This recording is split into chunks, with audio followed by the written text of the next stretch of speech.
យុវជនម្នាក់បានខ្ចីទូរស័ព្ទមួយគ្រឿងរបស់ជាងម៉ូតូប្រាប់ថាហៅទៅមិត្តភ័ក្តិស្រាប់តែយកទៅបញ្ចាំ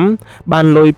$200ដើរស៊ីចាយអស់លុះ9ថ្ងៃក្រោយមកត្រូវបានសមត្ថកិច្ចស្រាវជ្រាវចាប់ខ្លួននាំយកមកចាត់ការតាមផ្លូវច្បាប់ករណីខ្ចីទូរស័ព្ទគេយកទៅបញ្ចាំនេះបានកើតឡើងកាលពីថ្ងៃទី4ខែកញ្ញាឆ្នាំ2025នៅក្នុងបុរីពិភពថ្មីមួយភូមិព្រែកសំរោង3សង្កាត់តាខ្មៅក្រុងតាខ្មៅខេត្តកណ្ដាលរហូតមកដល់ថ្ងៃទី13ខែកញ្ញាឆ្នាំ2025នេះទើបសមត្ថកិច្ចបានស្រាវជ្រាវឃាត់ខ្លួនយុវជនសង្ស័យបានជនសង្ស័យដែលត្រូវបានសមត្ថកិច្ចចាប់ឃាត់ខ្លួនមានឈ្មោះសាលសវណ្ណភេទប្រុសអាយុ17ឆ្នាំមុខរបរមិនពិតប្រាកដ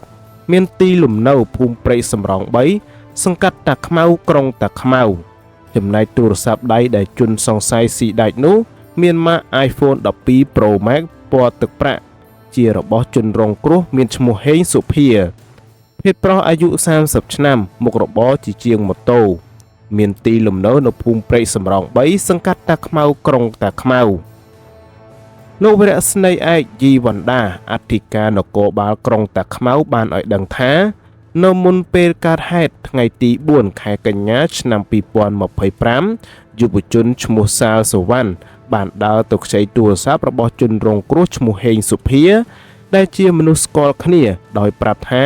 ខលទៅមិត្តភ័ក្តិមួយផ្លែតលុះក្រោយពេលដែលជនរងគ្រោះឲ្យខ្ចីទូរស័ព្ទស្រាប់តែជនសង្ស័យបានយកទូរស័ព្ទនោះគេចខ្លួនបាត់និងថែមទាំងបានយកទៅបញ្ចាំបានប្រាក់$200និងដើរស៊ីចាយអស់គ្មានសល់ចំណែកជនរងគ្រោះដោយចាំបាត់មិនឃើញជនសង្ស័យយកទូរស័ព្ទមកឲ្យខ្លួនវិញ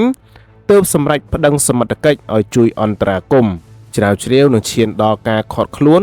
ជនសង្ស័យបានកាលពីថ្ងៃទី13ខែកញ្ញាឆ្នាំ2025រួចក៏នាំយកមកធ្វើការសាកសួរនៅចំពោះមុខសមត្ថកិច្ចជនសង្ស័យខាងលើបានឆ្លើយសារភាពថាខ្លួនពិតជាបានសុំខ្ចីទូរស័ព្ទជនរងគ្រោះពិតប្រាកដមែនហើយបានយកទៅដាក់បញ្ចាំនៅភ្នំពេញបានប្រាក់$200យកទៅដើរស៊ីចាយអស់ទៅហើយជនសង្ស័យខាងលើត្រូវបានសមត្ថកិច្ចឃាត់ខ្លួននិងរៀបចំឯកសារសំណុំរឿងបញ្ជូនទៅកាន់បន្តតាមនីតិវិធីច្បាប់